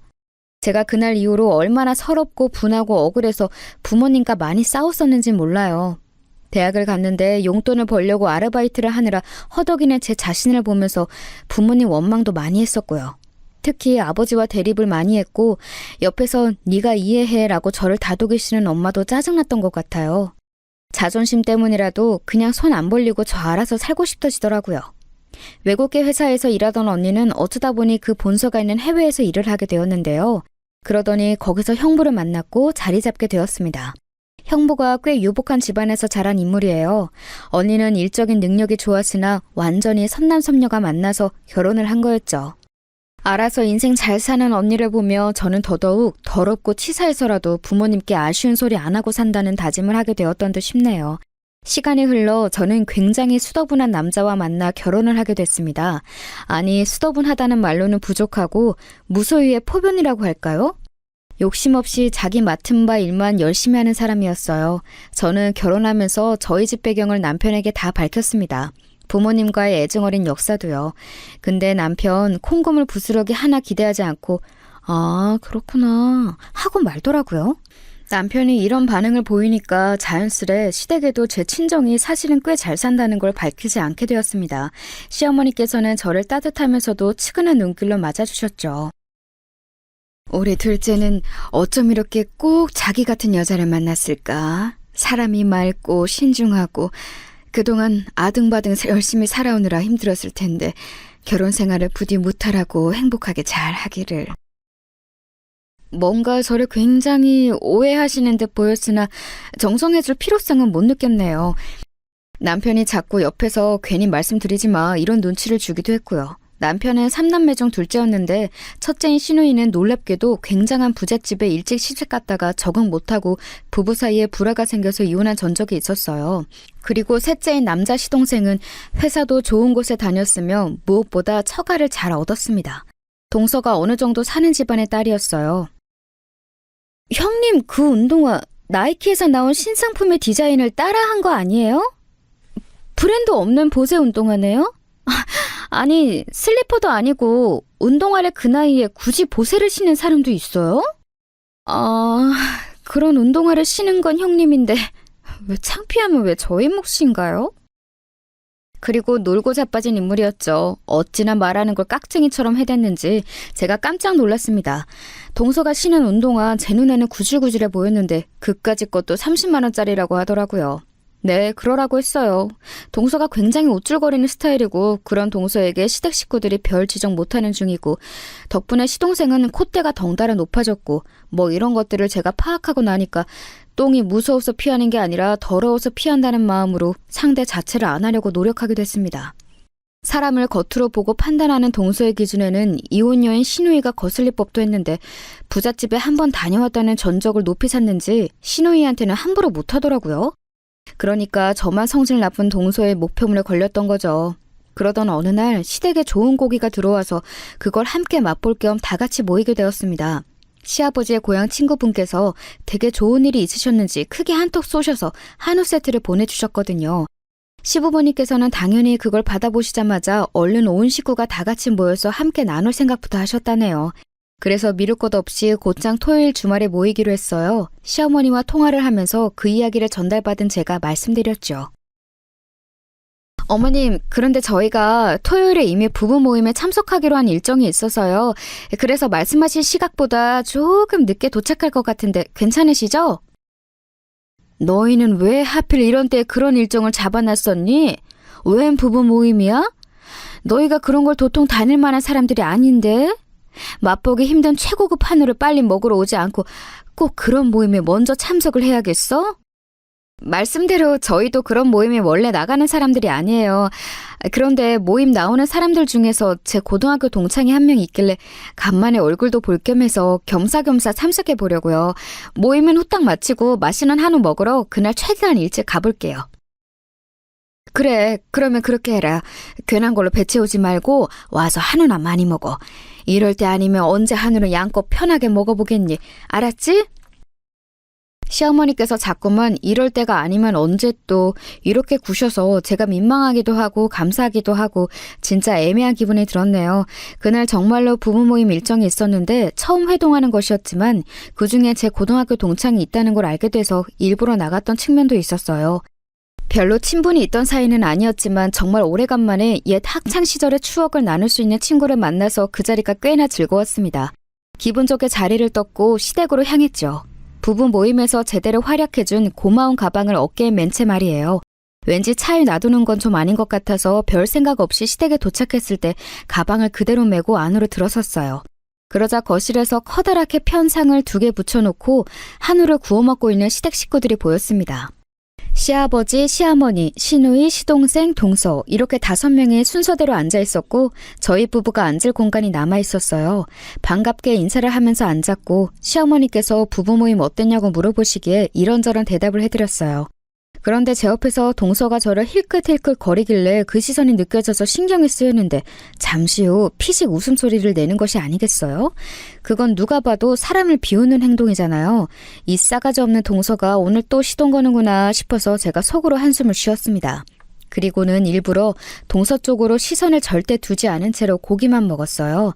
동서가 자꾸 제 쪽을 쳐다보며 피식 비우는 소리를 내는 걸 뻔히 알고 있었지만 저는 계속 무시했습니다. 저희 2사람만이 알고 있는 묘한 대치가 한참 이어졌죠. 그리고 둘 중에서 먼저 인내심을 잃은 쪽은 동서였습니다.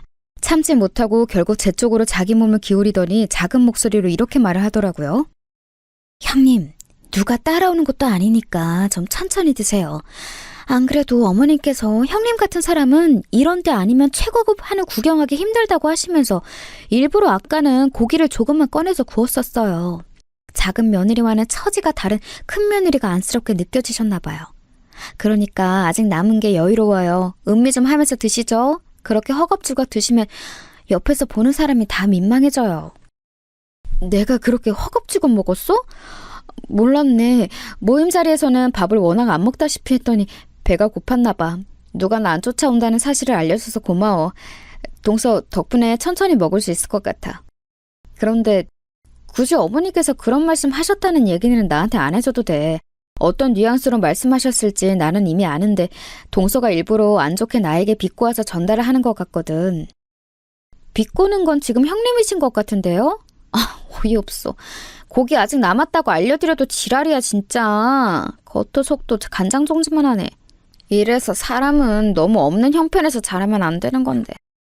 저는 제가 동서의 마지막 중얼거림을 잘못 들은 줄로만 알았습니다. 이게 도대체 무슨 신종 무례인가 싶어서 제가 동서를 휙 쏘아보았어요. 그랬더니 다른 식구들이 저희 쪽을 주시하면서 혹시 뭔 일 났나 싶어서 당황한 눈치들을 보이는 거예요. 이렇게 기분 좋게 모인 자리에서 제가 분위기를 망치고 싶지는 않았어요. 그래서 얼른 고개를 꾸벅하며 아무것도 아니라는 표시를 해보이고는 고기 먹는 것에 집중하는 척을 했습니다. 그런데 사실 그 이후로 고기 맛도 별로 안 느껴졌어요. 너무 짜증이 나서요. 이번에야말로 동서한테 크게 한마디 해줘야 하나 이런 생각이 들었습니다. 잠시 머릿속으로 동서한테 훈계를 하는 상상을 하고 났더니 기분이 좀 괜찮아지더라고요. 그래서 웬만하면 그날 그대로 참고 넘길 작정이었어요. 하지만 동서가 기어이 선을 먼저 넘고 말았습니다. 고기를 다 먹고 나서 뒷정리를 하고 있을 때였어요. 형님이 설거지를 하시면 제가 그릇들 싹 모아서 정리한 다음에 싱크대에 갖다 드리고 식사상 마무리 정리 다 하고 그런 작업할게요. 그래? 그럼 그렇게 할까? 난 우선 싱크대에 나온 그릇들부터 먼저 설거지 시작할게. 동서가 이쪽으로 접시대를 쫙 날라줘. 동서가 그렇게 일을 하자길래 괜찮겠다 싶어서 따랐더니 웬걸요. 동서는 말 그대로 접시만 무식하게 싱크대 위로 쌓은 게 전부였어요. 접시 위에 잔반이 좀 남아있으며 그걸 음식물 쓰레기통에 따로 정리를 하고 싱크대 위로 올리는 성의는 보여줄 수 있는 거잖아요. 그런 것도 없이 그냥 저녁상 위에 남아있었던 그대로를 저에게 계속 날라주었습니다. 참고로 신우이는 후식 과일 준비에 들어간 참이었고요. 며느리 둘이서 마무리를 하는 상황이었는데 동서는 접시만 날라버리고 그저 룰루랄라. 가만 보니까 거실에 상을 펴놨던 것의 뒷정리는 시어머니와 제 남편이 하고 있었죠. 너무 얄밉더라고요. 그래서 제가 동서가 다시 부엌 싱크대 주변으로 다가왔을 때 한마디 했죠. 저기 동서, 이건 좀 너무한 거 아니야? 내가 하는 것에 비해 동서가 너무 하는 게 없잖아. 이건 본인이 생각해도 좀 심하다고 생각이 들 것 같은데 안 그래? 네? 전혀 아닌데요? 저는 그렇게 생각이 안 드는데요. 형님, 오늘 늦게 오셨잖아요. 그럼 상 차리고 준비하는 건 누가 다 했겠어요? 그때 빠지셨으니 지금 하셔야죠. 그런 거였어? 아까 일을 많이 해서 지금은 안 한다는 거였어? 그러면 내가 지금 당장 어머니께 가서 아까 상 차리실 때 동서가 같이 준비한 거 맞냐고 여쭤봐도 되지? 이상하게 나는 동서가 아까도 뒷짐만 지고 있었을 거란 생각이 들거든. 왜 그런 건 꼬치꼬치 묻고 짚으려고 하세요? 제가 그렇다고 하면 그냥 그런 줄 알면 되는 거잖아요. 어차피 설거지나 이런 집안일 이골이 나게 많이 해오셨을 분인데 이것 좀 혼자 하신다고 해서 뭐가 덧나나요? 저는 형님과는 다르게 집에서 힘들게 가사노동을 안 하면서 곱게 컸어요. 이런 기본적인 차이도 있다는 걸 배려심 가지고서 고려해 주셨으면 좋겠네요. 듣자하니 황당한 개소리를 하네? 동서, 지금 그 말은 뭐야? 그럼 나는 뭐 집에서 가사노동하면서 험하게 큰 사람이라는 거야? 나도 그다지 험하게 자라지 않았어. 알지도 못하고 함부로 말하지 마. 저에 비하면 험하게 자라셨다는 거죠. 딱 봐도 계급 차이라는 게 있잖아요. 뭐? 그건 그냥 넘길 수 없겠는데? 방금 뭐라고 그랬어? 계급 차이? 울컥한 제가 당장 고무장갑을 벗어던질 기세였는데 동서가 사람 약 올리는 표정으로 입술을 실룩거리더니 먼저 자리를 떠버렸습니다. 거실 쪽으로 도망간 동서를 그렇다고 제가 무작정 따라갈 수도 없는 노릇이고 이 나이 먹고 이런 걸로 화딱지 부리지 말자 싶어서 꾹 참고 마저 설거지를 했어요. 정말 해도 해도 끝이 없더라고요. 상 크게 차려서 먹을 때야 즐겁고 신나지만 뭐든지 뒷정리가 골치 아픈 문제라는 거 집안일 해보신 분들은 다들 아실 거예요. 힘들게 설거지만 다 끝내놓으면 다인가요? 아니죠. 그럼 이제 또 설거지 전쟁을 벌일 부엌 정리가 남은 거죠. 거기까지 제가 혼자서 다 하는데 속에서 아무리 잠재우려고 해도 얄미운 동서가 아른거려서 열불이 터졌습니다. 싱크대 물기까지 점검을 다 하고 나서야 과정이 끝났고 제가 터덜터덜 거실로 나갔다가 조금 놀라고 말았어요. 저를 제외한 모두가 너무나도 평온하게 모여서 후식 과일을 먹고 있었거든요. 가장 먼저 저를 발견한 남편이 씩 웃어주다가 이내 흠칫하는 표정을 지어 보였습니다. 제가 그 사이 너무 피곤한 몰골이 되어 있었으니 그랬겠죠. 그 다음으로 시어머니께서 저를 보시더니 이런 말씀을 해서 저를 또 놀라게 만드셨어요. 이제야 다 한 거니? 아니, 너는 그러길래 왜 그걸 혼자 다 하겠다고 고집을 부렸어? 작은 애가 너 도와주러 갔다가 네가 필요 없다고 그러는 바람에 머쓱하게 돌아섰다고 하더라. 네? 동서가요? 저는 동서한테 그런 말 들은 적 없는데요. 동서? 뭐라고 말 좀 해봐. 나 혼자 다 하도록 떠넘기고 도망간 거 동서 아니었어? 제가 너무 당황해서 대꾸했더니 동서가 눈을 동그랗게 뜨면서 고개를 절레절레 흔들었습니다.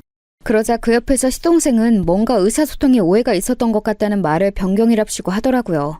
근데 너무 황당했던 게 시동생이 그런 말을 늘어놓으니까 시아버지께서는 헛기침을 2번 하시면서 난 모른다 라는 표시를 하셨고 신우이는 눈알만 엄청 굴려대더니 갑자기 휴대폰을 꺼내서 그것만 뚫어지게 보면서 역시나 난 몰라 라는 표시를 하더라고요. 시어머니께서는 어색하게 호호 웃으시면서 저한테 얼른 와서 과일 남은 거라 먹으라고 하셨고요. 그러니까 동서가 잘못을 했든 말든 이런 상황에서 다들 제 편을 들어주기에는 어렵다고 표현한 중인 셈이었죠.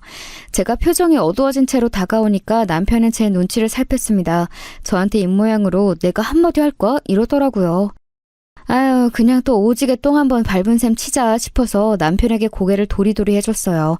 이때 집에 가기 전에 얄미운 동서 뒤통수나 칠수인 척 한번 후릴까 말까 이런 고민을 혼자 속으로 하고 있었습니다. 저는 그런 생각으로 멍하게 있었고 시선은 의미 없이 텔레비전에서만 고정하고 있던 상태였는데요. 그래서 몰랐어요. 시댁 식구들이 뭐 때문에 시시덕거리면서 이야기를 나누고 있는지 말입니다. 아니 정확하게는 동서가 시시덕거리는 이야기를 나머지 식구들이 듣고 있는 것이었죠. 잡담이 들려오든 말든 저는 멍하게 생각하는 것만 이어가고 있었는데 갑자기 동서의 목소리가 카랑카랑하게 날아들었어요. 형님, 아무리 그래도 샤넬 가방을 가품으로 매시는 건 너무 티나는 거 아시죠? 아까 부부 모임에 다녀오셨다더니 어쩜 좋아요? 거기 계셨던 분들 이거 가품이라고 다들 그렇게 생각하셨을 텐데. 뭐? 동서 지금 내 가방 보고 있는 거였어? 방에다가 둔 줄 알았는데 거실 구석에 뒀었나 보네. 남의 가방은 왜 살펴봐? 그리고 웬 가품 타령이야? 남도 아니고 가족끼리 너무 그렇게 구실 필요 없어요. 집안에서 만신당하고 바깥에서 망신 안 당하는 게 낫죠. 안 그래요? 제 생각인데 형님, 부부 모임에서 만난 그 분들한테 뒤에서 비웃음 엄청 당하시겠다. 제가 조언 드리는데요. 오늘 만났던 그 조합하고는 다시 만나지 마세요. 다른 명품도 아니고 샤넬을 이렇게 티나게 가품으로 메고 다니는 거 대학생들이나 할 법한 짓인데 너무 창피한 일이라고 다들 그렇게 생각하고 있을 거예요. 다시 안 만나시는 게 상책이죠. 제가 정신을 빼놓고 있던 사이 동서가 제 가방을 살펴보고서는 멋대로 이거 가품이다 라고 떠든 모양이었어요. 그런데 제가 반응이 없자 굳이 저를 불러서 공개 망신을 준 것이었죠. 정작 부부 모임 현장에서는 제가 망신을 당하지 않았건만 동서의 말이 너무 황당하고 우스웠습니다. 그 부부 모임에서 만난 고등학교 동창은 제가 메고 나간 가방을 보면서 우와 소리를 냈었고 저와 함께 명품 이야기도 나눴어요. 그런데 제가 솔직하게 명품에는 문외한이라고 밝히니까 사실은 자기도 명품 세계는 잘 모르는데 허세를 부리고 싶은 마음에 가끔 공부한다고 그 친구가 그랬습니다. 그러면서 학교 다닐 때 저를 알았는데 집은 잘 사는데 검소한 애라고 은근하게 소문난 걸 들었었다고 했어요. 학창시절 그대로 제가 잘한 것 같다면서 그 친구는 웃었죠. 저는 마냥 따라 웃을 수 없어서 샤넬 가방만 매만지며 상념에 잠겨 있었던 것 같아요. 아무튼 그런 시간을 보낸 후였는데 동서가 멋대로 짐작과 평가를 동시에 한다는 게 어이가 없었습니다. 동서가 언제부터 명품 감별사였어? 그거 가품 아니고 진품이야. 동서는 나보다 명품에 대해 잘한다는 사람이 그런 것도 몰라보면 어떡해? 진품은 지금 이게 800만 원이 넘는데 형님이 그걸 어떻게 사셨다는 거예요? 설마 그 정도 형편의 사치를 꿈꾸시면서 엄청나게 무리는 하실 분은 아니신 것 같고 근데 진품이 맞다고 자신하시고 아, 알겠다. 진품이라고 주장하면서 파는 인터넷 업체에서 사셨죠? 가격은 진품의 절반 정도밖에 안 돼서 혹하셨을 테지만 애석하게도 형님, 그건 다 가품을 하는 거예요. 무지한 사람들이나 그런 데서 사놓고도 자기가 진품을 맨다고 착각하는 거라고요. 어머, 우리 형님 어쩜 좋아. 너무 안타까워. 울상을 짓는 척하는 꼴이 이제는 정말로 못 봐주겠더라고요. 시아버지께서는 이런 상황이 불편하시다는 표정으로 당장이라도 자리를 뜨실 기세였고요. 시어머니께서는 이게 진품인가 아닌가를 신우이한테 물어보고 계셨습니다. 신우이는 엄청 당황한 표정으로 제 가방을 뚫어지게 쳐다보면서 아리송하다는 눈빛을 하고 있었고요. 그런 와중에 남편은 그 부처같고 묵직하고 착한 사람이 조금 화가 나고 말았는지 자기 동생한테 너는 왜 배우자 단속을 못하냐며 한 소리 하고 있었습니다. 그러자 시동생은 저를 위해 동서가 오히려 나서준 것이라며 제가 나중에 큰 망신 당할까봐 동서가 걱정한 것이라나 뭐라나 그딴 소리만 하고 있었어요. 그런데 자기 형한테 대꾸하는 태도가 영 불량하더라고요. 아무리 자기가 좋은 회사 다니고 있고 집안 꽤 괜찮은 여자를 만나서 스스로 형보다 나은 아우처럼 느끼고 있다고 해도 그걸 겉으로 저렇게 표출하면 안 되는 거란 생각이 들었습니다. 전에는 저렇게 겉으로 막 드러내는 사람은 아니었던 것 같은데 동서 때문에 물든 듯 싶었어요. 동서가 워낙 개성 강하고 기가 센 사람이기도 했으니까요. 저는 이 혼란스러운 시댁의 현장을 찬찬히 뜯어보며 어처구니 없는 한숨이 저절로 흘러나왔습니다. 이런 상황의 원흉인 동서에게 제가 슬그머니 말을 건넸죠. 동서, 슬슬 어머니께서 내가 가품을 사기당한 건 아닌지 걱정하시는 눈치인데 동서가 일 버렸으니까 직접 수습해. 참고로 이 가방은 진품이고 내가 직접 구매하지는 않았지만 백화점에서 유통된 진짜 배기가 맞아. 직접 구입을 안 하셨으면 꺼림칙한 부분이 있을 수밖에 없죠. 가품인 것 같다고 지금 저한테 돌려서 심경 고백하신 거 맞죠? 아, 엄청 웃긴다. 동서, 원래도 이상한 사람이었지만 오늘따라 왜 이래? 간만에 보니까 사람이 반쯤 실성한 상태 같네? 친정집에 우환이라도 있었어? 형님, 말씀 가려서 하세요. 저희 집에 우환이 왜 있어요? 보잘것없는 형님 친정이나 걱정하면서 사세요. 왜 그렇게 말을 함부로 해? 뭐? 보잘것없어? 동서가 알면 뭘 그렇게 내 친정에 대해 안다고 그런 말을 해? 그리고 동서, 내가 만약에 저걸 가품으로 구매해서 메고 다닌다고 한들 그걸 왜 지금 이런 자리에서 이런 식으로 까발리면서 나를 엿먹이는 거야? 동서는 사람이 왜 그렇게 심보가 못된 거야? 본인 입으로 어려움 없이 유복하게 자랐다고 그런 말을 전에 했던 거 아니야? 도대체 이 과정에서 뭐가 부족하고 뭐가 불만이었어? 대체 뭐가 문제라서 언행이 이따위야? 내가 진짜 궁금해서 그래. 동서, 모자람 없는 환경 속에서 인정이 왜 이렇게 찌그러졌어? 저의 작은 목소리가 한 채 흔들림도 없이 빠르게 흘러나갔어요. 제 말이 이어질수록 동서의 얼굴은 시뻘겋게 달아올랐죠. 각자 혼란스럽게 있던 시댁 식구들이 어느새 이쪽을 주목하고 있었어요. 가운데 샤넬 가방을 둔 두 며느리의 대치 상황이었고 방금 무슨 대화가 오갔는지는 모르지만 동서 쪽에 얼굴이 붉게 달아올라 있었으니 시댁 식구들이 궁금증을 가지고 잠시 숨을 죽였습니다. 그리고 바로 그 순간 동서가 이를 갈면서 이렇게 말했어요. 말 더럽게 하네. 원래 캥기는 게 없으면 말이 짧은데 꼭 이렇게 캥기는 구석이 많은 사람들이 말이 많더라? 너보다 잘난 나한테 열등감 있다고 솔직하게 털어놓기에는 자존심 때문에 안 되겠고 기껏 탐나는 게 정교한 샤넬 가품 장만해서 나한테 선보이는 거야? 내가 결혼하고 나서 처음 명절 때 샤넬 가방 메고 왔었던 게 그렇게 부럽고 충격적이었나 봐? 네가 내 가방 훔쳐갈까 봐 그 이후로 그 샤넬 가방 안 메고 왔어. 내 거는 진품이거든. 근데 너는 사람 자체가 나에 비하면 가품이라 그런가? 정말 짭스럽다. 사람도 짭이고 가방도 짭이야. 모두가 듣는 가운데서 행해졌다는 것에 더욱 충격적인 동서의 발언, 그리고 엄청난 전막이 감돌았습니다. 냉소적인 표정을 짓고 있었던 동서는 자기 표정보다도 더 차갑게 식은 공기를 읽은 것인지 아차 싶은 얼굴로 입가에 손을 가져가더라고요. 당황한 시어머니와 시누이가 서로 시선 교환을 하는 것까지 보고 저는 그 문제의 샤넬 가방을 모두가 지켜보는 와중에 탈탈 털었습니다. 그러자 내용물이 거실 바닥으로 쏟아져 내렸죠. 그렇게 해도 제가 원하는 물건이 나오지 않아서 저는 가방 내부의 수납 공간에 손을 넣어서 그걸 끄집어냈습니다. 그건 바로 작디 작은 물건 명함이었어요. 부끄럽지만 저는 부부 모임에서 혹여나 이걸 고등학교 동창 앞에서 쓸 일이 있을까 싶어서 챙겼던 거예요. 그런데 이걸 시댁 식구들 앞에서 꺼내들 줄은 몰랐습니다. 하지만 저는 참을 만큼 참은 상황이었고 결국 본의 아니게 숨겨왔던 그 사실을 알리게 되었죠. 그러는 너도 말 더럽게 많은데? 근데 너 방금 나한테 반말했냐?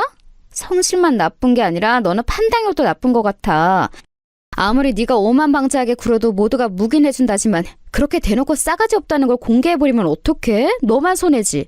앞으로는 싸가지 잘 챙기고 살아라. 내 앞에서 이제는 주제 파악 잘해줬으면 좋겠고 눈에 안 띄워주면 더더욱 좋을 것 같아. 아니 홧김에 반말이 나간 것뿐이고요. 형님이 먼저 함부로 제 인성을 논했으니 제가 화가 나겠어요? 안 나겠어요? 주제 파악을 해야 하는 건 제가 아니라 형님이시고요. 잠깐. 근데 이건 뭔데 저한테 주세요? 명함? 웬 명함을 저한테... 코웃음 치면서 말을 잇던 동서는 명함의 내용을 무심코 확인했다가 슬쩍 저를 쳐다봤습니다. 그리고 다시 명함의 시선을 고정했죠. 상황을 보고 있던 시동생이 호기심이 생겼는지 다가와서는 동서 옆에서 그 명함을 같이 들여다봤습니다. 이윽고 신우이가 슬그머니 그쪽으로 가서는 두 사람의 뒤편에서 그 명함을 응시하였죠. 가장 먼저 입을 연 사람은 시어머니셨어요. 아이고야, 내가 진짜 체명에 못 살겠다. 며느리들끼리 사이좋게 지내야지 이게 웬 소란이라니. 아이 근데 큰애야, 너는 뭔 명함 쪼가리를 작은애한테 건네줬어? 어? 저게 대체 뭔데 다들 신중한 표정들이 돼서 빤히 쳐다보고 있다니? 다름 아니라요. 저건 제 친정 아버지 명함이에요. 그간 제가 어머님께도 그리고 아버님께도 제 친정 이야기를 정확히 밝히지 못해서 죄송합니다. 그럴 만한 사정이 있었네요. 제 말을 듣고 시어머니께서는 더욱 어리둥절한 표정이 되셨는데 반면 명함을 같이 들여다보고 있던 세 사람은 금세 낯빛이 완전히 사색이 되고 말았지요. 특히 명함을 쥐고 있는 동서의 손이 수전증 환자 마냥 덜덜 떨리고 있었습니다. 이윽고 시부모님 두 분께서도 그 명함을 확인하셨어요. 그러자 남편은 이런 순간이 오는구나 라는 표정으로 저와 눈을 마주치며 조용히 고개를 끄덕였습니다. 이거는 말도 안 되죠. 이게 웬 수작질이에요? 이렇게 큰 회사의 회장님께서 형님의 친정 아버지시라고요? 그럼 형님이 회장님 딸? 있는 집 자식? 금수저? 우리 동서는 표현이 참 다채롭네. 근데 다 맞는 말이야. 나 회장님 딸이고 있는 집 자식이고 요즘 유행하는 표현에 따르면 내가 바로 금수저야. 동서는 무슨 수저야? 계급 따지는 거 좋아하는 것 같으니까 한번 물어볼게. 흙수저는 아니니까 동수저? 아니면 은수저? 아니 저는 계급 따지는 거 별로 좋아한 적이 없고요. 우선 설명 좀 해주세요. 형님이 정말로 이런 친정을 두셨다고요? 그런데 왜 이렇게 사세요? 왜 떵떵거리며 살지 않으시고 너무나도 소박하게 수수하게 이러고 사시는 건데요? 이건 말이 안 되잖아요. 탁 치켜들면서 밖에 나가서 만나는 사람들마다 본인을 우려볼 수 있도록 명품도 휘두르고 차도 좋은 거 타고 다니고 금수저인 거 팍팍 티를 내면서 자랑하고 그렇게 사셔야 맞는 거잖아요. 근데 아무튼 이건 말이 안 돼요. 형님이 금수저 집안 사람일 리가 없어요. 그쵸 어머님? 제 생각과 동일하시죠? 동서가 몸을 부들부들 떨면서 얼굴을 아주 귀신이라도 본 것 마냥 공포에 질려가지고 말을 했는데요. 시어머니께서는 동조를 하지도 안 하지도 못하시고 아연실색으로 제 눈치를 살피셨습니다.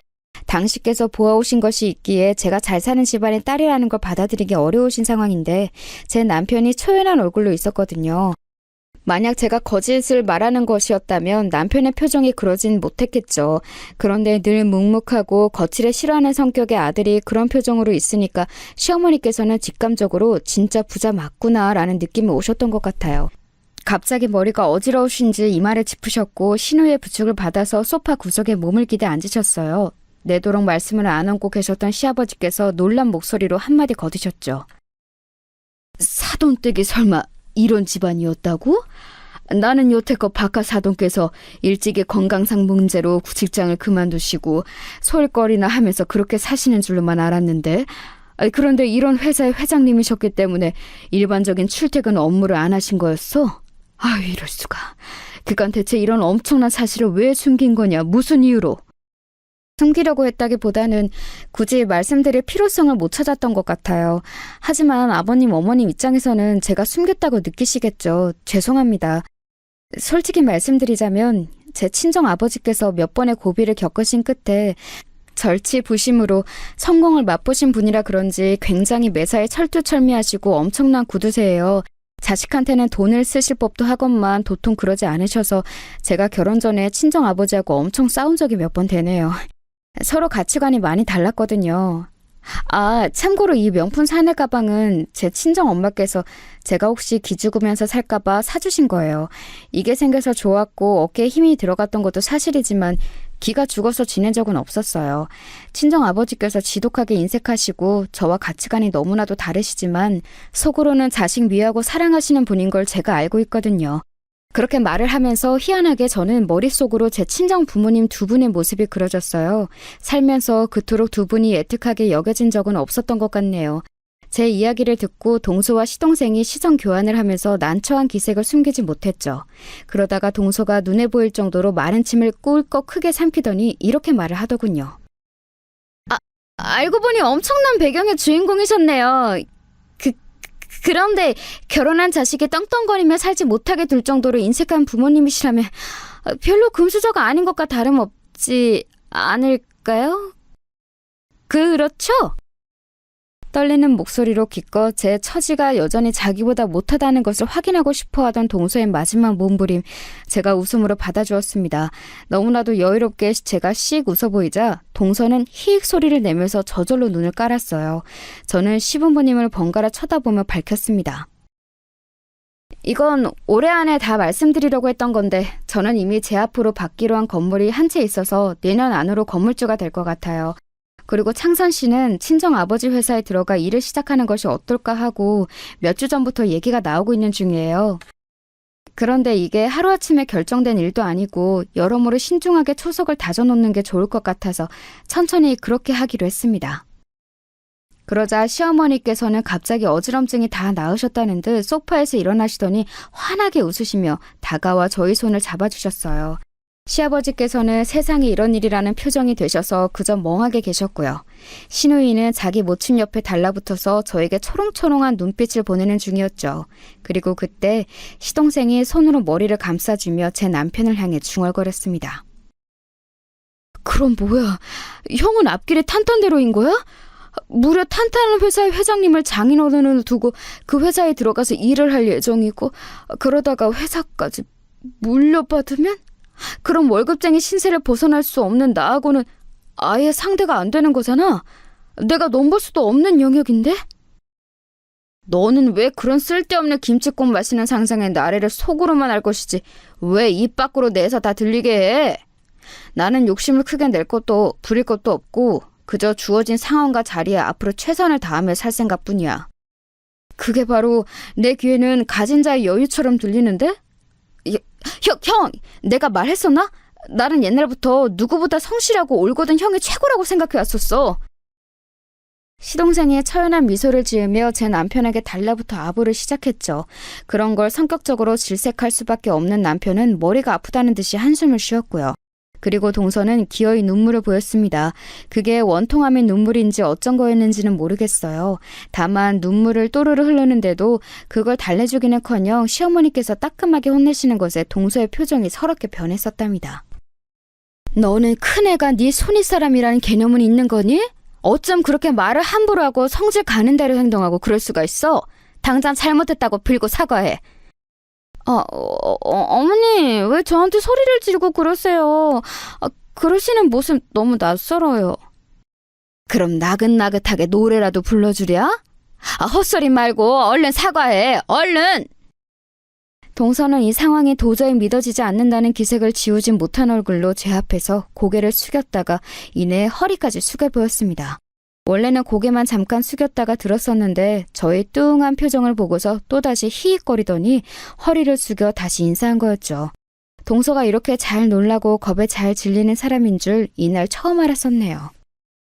형님, 그간 제가 잘 알지도 못하면서 함부로 형님께 대들고 까분 점 죄송합니다. 반성하고 있어요. 동서가 숙이고 사과하는 대상이 손아래 사람한테 무시당한 형님일까? 아니면 부잣집 형님일까? 나는 동서가 지금 나한테 진심으로 미안해서 사과를 한다고 생각하지 않아. 나에게 보였던 언행들을 동서가 벌써 반성하고 있다고 생각하지도 않아. 다만 동서는 갑자기 드러난 내 친정의 배경, 바로 그 계급이라는 것에 굴복한 것뿐이야. 내 말이 틀려? 그러니까 저는 진심으로 죄송하다고 생각하고 있어요. 동서는 웃게 됐지만 제가 코웃음을 치니까 정곡에 찔렸는지 금세 입을 다물어버렸습니다. 풀이 죽은 그 모습 꽤 볼만하더군요. 만약 제 친정 집안이 부자가 아니었다면 동서가 당장 이렇게 저한테 사과를 했을지, 시어머니께서는 당장 사과를 종용해 주셨을지, 이런 부분들을 짚어봤더니 기분이 좀 묘했습니다. 그날 어수선한 분위기를 뒤로 한 채 저와 남편은 먼저 시댁을 나왔어요. 이만 가보고 싶다고 그랬더니 시부모님께서 피곤할 텐데 쉬라며 저희 등을 떠미셨죠. 현관 밖까지 마중을 나오려고 하셔서 저희가 한사코 만류를 해드렸습니다. 집으로 가는 길 제가 남편한테 웃으면서 물어봤었어요. 3남매 중에서 이제 어떤 것으로 따지든 서열 1위로 올라선 기분이 어떠냐고요. 그랬더니 남편이 뭐라고 했던 줄 아세요? 정말 짧게 한마디. 딱히 라고 했습니다. 제 남편이지만 너무 웃긴 사람 같아요. 저는 어쩜 이런 사람을 만나 결혼을 했는지 모르겠어요. 이렇게 지나칠 만큼 우직한 사람이기 때문에 오히려 저와 천생연분이었던 것 같아요. 왜냐하면 시간이 흘러 결국 남편은 친정아버지 회사로 들어가 일을 시작하게 되었는데요. 아버지께서 점점 더 당신의 사위를 마음에 들어 하셨어요. 회사에서 한 자리 차지해볼 그런 욕심 남편은 안 낼 사람이거든요. 그게 아버지께서는 무척 인상 깊으셨나 봐요. 묵묵하게 내 처가는 내가 돕는다라는 생각으로 일하는 남편을 보면서 아버지께서는 처음에 당황도 하셨다가 점점 마음을 여신 모양이었습니다. 사위가 이렇게 괜찮은 인재인 줄 알았다면 내가 진작에 불러드렸을 텐데. 어쩌면 내 회사니까 내가 쥐고 어떻게든 더 오래 해보려는 나의 욕심이 이런 좋은 변화를 여지껏 막고 있었던 걸지도 모르지. 이 나이 먹고 인생을 문득 돌아보니까 반드시 내가 정답일 수는 없겠다는 생각이 들더구나. 정말요? 아버지 입에서 아버지가 정답이 아닐 수도 있다는 말씀이 나오는 날이 올 줄이야. 와, 세월이 흐르고 모든 나이를 먹는다는 게 꼭 나쁜 것만은 아니네요. 지선이 너, 네 시댁에서 이제는 떵떵거리며 지내고 있는 건 맞지? 내가 카드도 줬으니까 네 시댁 앞에서는 하여간 떵떵거리는 모습 과시하면서 지내도 돼. 예전에 하도 동서가 떵떵거린다는 표현을 써서 제가 질렸었는데 이제는 아버지가 그 말을 쓰세요? 제가 동서 일로 소갈이 했었다는 거 뒤늦게 아시고 자꾸 신경 쓰시는 건 감사한데요. 이제는 해결된 지 오래니까 걱정 안 하셔도 돼요. 세상에서 저한테 가장 잘해주는 존재가 제 시댁일걸요? 제가 웃으면서 아버지께 말씀드렸어요. 과연 저는 그날 이후로 시댁 식구들의 극진해진 태도를 마주하며 살고 있었답니다. 특히 두말할 것도 없이 동서요. 제 집안 배경이 밝혀진 이후로 두문불출하여 저를 피하더니 어느 순간부터는 생각을 바꿨는지 저에게 아주 공손하게 행동을 하더라고요. 사람이 얼마나 겸손해졌는지 몰라요. 그런 변화가 딱히 싫지는 않아서 그냥 두었답니다. 제 이야기 들어주신 분들 모두 좋은 일만 가득하세요.